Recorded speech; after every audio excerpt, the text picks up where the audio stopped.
Bem-vindos a Tudo Mais ou Menos, um podcast que vos vai preparar para a vida adulta. Neste episódio vamos falar sobre sustentabilidade ambiental. O nosso convidado é Miquel Silva, fundador do projeto de Raiz, onde aplica conhecimentos de agricultura sintrópica e preservação da natureza. Fiquem então com a nossa conversa com Miquel Silva. Olá Miquel, obrigado por aceitar estar aqui à conversa connosco. Queres-nos explicar o que é o projeto Raiz? Então, o objetivo principal do projeto de Raiz é fazer do mundo um lugar melhor, plantando floresta e ajudando as pessoas a criar relações e a reconectar-se com a natureza. O nome de Raiz, para mim, foi uma busca de um caminho para voltar à minha raiz, à essência do ser humano e a uma relação com o ecossistema. O projeto em si consiste em... Eu tenho um terreno onde implemento testes de modelos agroflorestais sintrópicos e para esses testes implementamos ninhos que são baseados na interpretação do funcionamento da natureza. O pai deste modelo agrícola é o Ernest Götz e ele começou a fazê-lo há cerca de 40 anos atrás no Brasil. E quando ele chegou ao seu terreno... a sua fazenda chamava-se a Fazenda dos Fugidos da Terra Seca. E neste momento a sua fazenda chama-se a Fazenda dos Olhos d'Água. Isto porquê? Porque plantando floresta, plantamos água. E neste momento ele tem rios e nascentes de água no que era um deserto. E para além desse projeto, tens mais algum projeto que... Sim. O projeto de Raiz em si também é um grupo de pessoas e de amigos que de alguma forma partilham esta mesma visão e querem também seguir um caminho de regeneração de terreno e construção de solo. Os projetos com quem mais ligação tenho e com quem mais colabora é o projeto Dispersor, que se situa na Galiza. É o projeto daqui, que é de um amigo de Alcobaça. O nome do projeto é mesmo daqui? Sim, daqui. Okay. Daqui à Quinta. E recentemente criámos um grupo que se chama Ibéria Sintrópica, em que estamos cerca de 8 pessoas, que estamos a fazer propostas formativas e a levar a agricultura sintrópica a todos os contextos que vamos encontrando pelo caminho. Consegues explicar resumidamente o que é agricultura sintrópica? Nunca tinha ouvido falar no... Ok, agricultura sintrópica ou a agricultura sintrópica e sucessional é tentar combinar o máximo de espécies possíveis no tempo e no espaço para que nos preencham a maior área de fotossíntese e nos produzam o máximo de energia possível. Ok. E que resultados é que tens tido na tua experiência? Então, resultados. Na realidade temos visto uma melhoria gigante nos solos. Quase todos os contextos que estão a intervir, nós começámos praticamente no deserto, em que não tínhamos praticamente força nenhuma no solo e em apenas 3 anos de práticas as diferenças já são mesmo muitas, já temos muito mais humus, já temos muito mais energia de solo, já conseguimos produzir outro tipo de alimentos, mas tudo isto também requer uma interpretação de terreno e percebermos em que fase da sucessão natural estão os terrenos. Se calhar explicamos que o humus não é aquela pasta feita de grão. O humus é... O humus é solo fértil. Exato. Aquele solo assim que está por baixo das folhas quando entras na floresta. Exato. E que é raro encontrarmos porque na realidade as nossas práticas agrícolas deram cabo dele todo. Pois, e as florestais também. Sim. A produção de eucalipto, depois criar aquela terra meio areia. Em relação aos eucaliptos, se quiseres uma explicação do funcionamento, como não funcionam, também te dou relativamente rápido. Então, imagina, na floresta existem estratos, existem plantas com diferentes necessidades de luz. Uhum. E o eucalipto é uma planta de extrato emergente, quer a luz toda. Mas, segundo a metodologia e os dados que o Ernest nos dá, esse extrato deveria de ocupar 20% da área. Ou seja, o resto, 80% da área, seria para o extrato alto, para o extrato médio, para o baixo e para o rasteiro. Nós, estando a plantar o eucalipto a 100% da área, estamos a tirar a luz toda para os estratos abaixo. Então, por isso, não vermos o eucaliptal como um deserto. E isso depois vai fazer com que não exista evapotranspiração e não exista estrutura de solo e exista muito mais erosão. Exato. Isso é o porquê de também dizermos que o eucalipto nos chupa água e nos traga tudo, mas na realidade o problema não é o eucalipto. É a maneira como está como plantado. plantamos o eucalipto. Exato. Que é para ter o máximo de lucro possível, não é? É uma visão um bocado míope e uma visão um bocado a curto prazo. É muito pobre na realidade, porque se nós os plantássemos a 20% da área e no resto dos 80% da área plantássemos outro tipo de árvores e outro tipo de coisas, para além de madeira, teríamos comida, teríamos água, teríamos um ecossistema. Pois. E com os eucaliptos estamos a plantar desertos. Tu vives praticamente daquilo que produzes, certo? Mais ou menos. É, Tento. Tentas. Consegues explicar mais ou menos como é que é o teu dia-a-dia? Consigo. Então, tipo, eu tento viver ao máximo a minha vida conectado com a natureza. Uhum. Mas na realidade eu viajo muito e passo por muito lado, e partilhar convosco também que a última vez que estive em Lisboa foi incrível.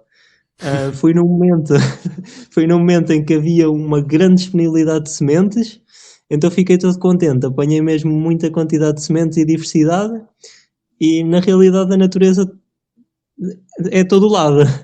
Pois. Então, e como é um dia normal para mim, primeiro, nunca tenho dias iguais.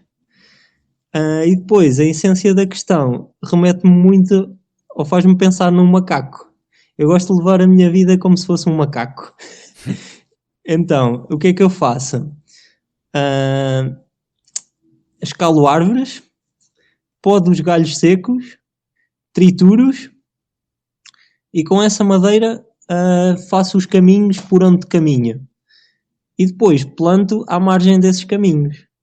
Depois, para além disso, faço slackline, divirto-me bastante, apanho sementes, recolho fruta, faço a digestão e gero humus. Exato. E também utilizo o meu humus para plantar. E é um sistema circular, mais ou menos. Sim, na realidade, desta forma consigo ser uma parte integrante do ecossistema. E esta explicação base que te fiz do macaco é a mais simples questão que também faço às pessoas, como interpretando qual é que é a função do ser humano no ecossistema. Uhum. É que na realidade a nossa base é mesmo isso. Nós chegamos ao ecossistema para podar galhos secos, acelerar processos de composição e dispersar sementes. Essa é a nossa base. E que hábitos é que começaste a aplicar para tornares o teu impacto ambiental menor? Então, primeiro comecei a tentar adaptar a minha vida em que não precisasse de despender tanto tempo, em que trocasse a minha energia pela economia fictícia. Uhum. Basicamente, tentei, ou neste momento não o faço mesmo, trabalhar para coisas em prol de dinheiro que não acreditasse, porque isso era energia que me estava a ser sugada e que não estava a gerar mais energia. Então comecei a tentar interpretar de que formas é que eu poderia fazer trabalhos em que esta energia se transformasse em mais energia, e hoje em dia estou a entrar numa energia neutra em que consigo viver assim. E depois comecei também a germinar muitas sementes, a plantar árvores, o meu próprio alimento, e comecei sempre a incluir no meu dia-a-dia as sementes, a recolha de sementes e esta sensibilidade. E tu fazes isso exclusivamente no teu terreno ou tens pessoas que te cedem terrenos ou que querem que tu as ajudes a desenvolver melhor os terrenos delas? Sim, sim. No meu sítio, em Batalha, Leiria, a dinâmica acontece essencialmente num núcleo de cerca de 8 pessoas e estamos a intervir em cerca de 8 terrenos diferentes. Estas pessoas de alguma forma se identificam comigo, comunicamos bastante, partilhamos bastantes sementes e este é o núcleo mais forte que tenho na minha realidade em Leiria. Uhum. Mas neste momento eu estou em viagem e também viajo bastante e aquilo que faço é tentar conhecer novos projetos, essencialmente de permacultura ou de vida alternativa, em que tento interpretar a dinâmica que eles têm no terreno e tento trazer mais dinâmica. Uhum. Ou tentar, basicamente, venho para partilhar a forma como trabalho deste modo e também para partilhar a diversidade. E também aprender novas formas de. Também, Exato. sim. Sim, estou constantemente a aprender. Tens algum hábito que seja. Tu sintas que seja fácil de adaptar e que às vezes o pessoal, por distração ou pelo stress Tenho. da vida, não É, adapta esses hábitos. há um hábito que comecei a ganhar já há algum tempo, mas é a sensibilidade pela fruta que como. Uhum. Praticamente toda a fruta que comemos vem com sementes. E essa semente muitas vezes é desvalorizada, ou também já ouvi muitas vezes as pessoas, mandei para ali e olha, por acaso nasceu. E às vezes custa-me ouvir essa não valorização pela vida. Na realidade, sempre que tenho alguma semente comigo, se a vou devolver ao solo, tento sempre pensar onde é que essa planta vai conseguir viver, nas melhores condições. E isso faz sempre uma avaliação da paisagem que está ao meu redor. Se não tenho paisagem para semear essa planta e não tenho condições, guardo-a comigo até o momento em que consiga lhe dar essas condições. E as sementes podem-se guardar durante. Isto é uma pergunta mesmo de menino da cidade. Podes guardar as sementes durante muito tempo? Depende. Tens vários tipos de sementes, mas as sementes de fruta de polpa, a maioria não podem desidratar. Então, depois de Ok. comer, tens para aí uma semana até pôres na terra, Uhum. ou então tens algumas técnicas que podes guardar num pedacinho de terra e meter no frigorífico e vais manter a umidade. Ok, ok. Ahm, Tens alguma dica que gostavas de dar aos jovens para criarem hábitos de vida mais sustentáveis? Então, a base da questão está toda no solo.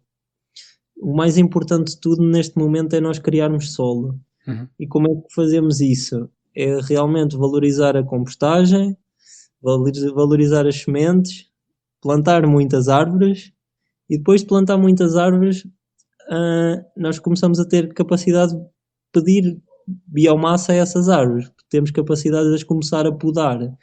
E essa madeira que podamos, ao devolver ao solo, é o que nos está a criar solo. E com o passar do tempo, cada vez temos mais energia e temos solo mais fértil. E para mim, esse é o único caminho, ou o caminho que nós vamos conseguir restaurar a saúde do ecossistema e da nossa sociedade. Pois é, nós vamos sempre precisar de solo para produzir, para produzir alimento. Sim. E também as questões ambientais e nós aqui em Leiria, desde o incêndio do Pinhal, que se nota que o clima está diferente. As noites de verão já não são as noites de verão que eram. Nota-se que vem aquela brisa do mar Yeah, yeah. que bate mais forte aqui. Eu não me lembro neste verão ter saído à noite de t-shirt e estar confortável. E Sim, o clima está a mudar muito. é, Mas ainda assim, por um lado às vezes assusta-me, mas pronto, não é bom vivermos no medo. exato. Por outro lado, também há que pensar positivo que cada vez estamos a ficar com mais condições tipo tropicais. Então também nos Há dá sempre uma capacidade, oportunidade. então, na realidade dá-nos capacidades de produzir outro tipo de coisas, ainda mais coisas do que conseguíamos. E temos uma região que para abacates, bananas, tudo é possível. E para quem vive num apartamento, que é como é o meu caso, e se calhar uma grande parte das pessoas, porque as pessoas estão todas a fugir do campo para ir viver para as cidades. Para quem vive numa cidade, o que é que pode fazer para... Então, na realidade, um sistema sintrópico succional é possível fazer num vaso, apenas num metro quadrado ou mesmo num vaso. Mas para te dar um exemplo do que é um sistema succional e também te dar um exemplo do que é que um amigo meu fez com outro amigo na cidade. Então, nós preparámos vasos. Espera, explicando de outra forma. Então, nós às vezes temos sementes de árvores que temos mais algum cuidado e germinamos em vasos, para ter a certeza que é dessa variedade e também para ter o primeiro cuidado no início da sua vida.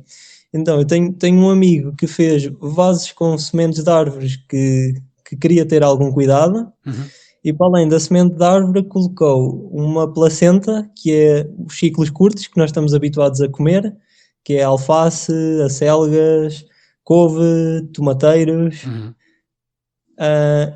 e mais algumas secundárias, que seria outro tipo de árvores de crescimento rápido, que pode ser o pinheiro, pode ser os salgueiros, pode ser o chopo, e ele meteu isso tudo no mesmo vaso. E ofereceu a um amigo que vivia na cidade. Esse amigo durante 3 meses ficou a comer os ciclos curtos, todas estas plantinhas de ciclos mais rápido. Depois desses ciclos curtos terem acabado, devolveu-lhe os vasos e nós transplantámos os vasos para os nossos sistemas. E isso pode ser um intercâmbio, ou pode ser uma relação que pessoas da cidade possam ter com pessoas que tenham terra. Eu estou a imaginar um projeto do caraças aí. Ser parece-me uma ideia genial. Dá uma ligação às pessoas da cidade com a natureza, que às vezes se perde, e há uma entreajuda entre grupos. Acho que isso é uma muito boa ideia. Mas depois outro conselho que deu bastante, imagina, ouço muitas vezes pessoas a dizer: ei, o quanto eu gostava de comprar uma terra para cultivar a minha comida. E eu digo, na realidade, eu neste momento vejo a terra como sendo de todos. Eu mesmo eu não tenho nenhum terreno, na realidade. O terreno que estou a intervir é do meu pai. Mas, pronto, tenho essa segurança de ser da minha família. Exato. Mas sempre que saio, ainda assim, eu penso sempre, a terra é de todos. Então, todos nós podemos estar a construir solo e a construir um bem comum.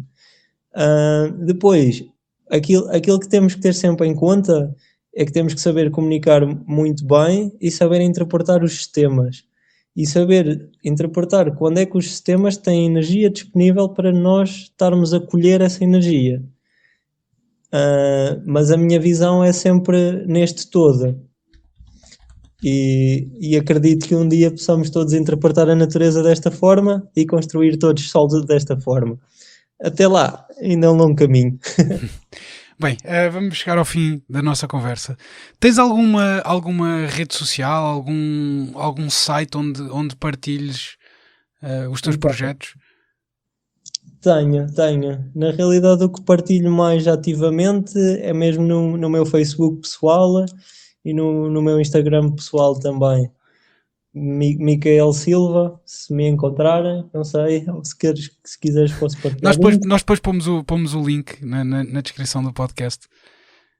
Também tenho página do meu projeto de raiz, mas na realidade nos últimos tempos não tenho despendido energia para meter informação.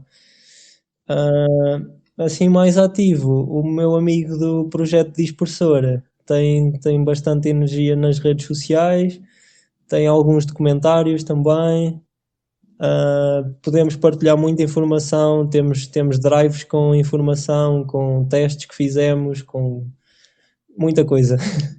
Ok, então depois nós deixamos na descrição mais informação sobre estes projetos, e muito obrigado por ter estado aqui à conversa connosco. Tá bom, obrigado eu. Obrigado. Até já. O É Tudo Mais ou Menos é produzido pela Clipo e tem o apoio da União Europeia e do programa Erasmus+. Se gostaram deste episódio, podem subscrever no YouTube, Spotify, Apple Music ou na vossa aplicação de podcast favorita. Até à próxima!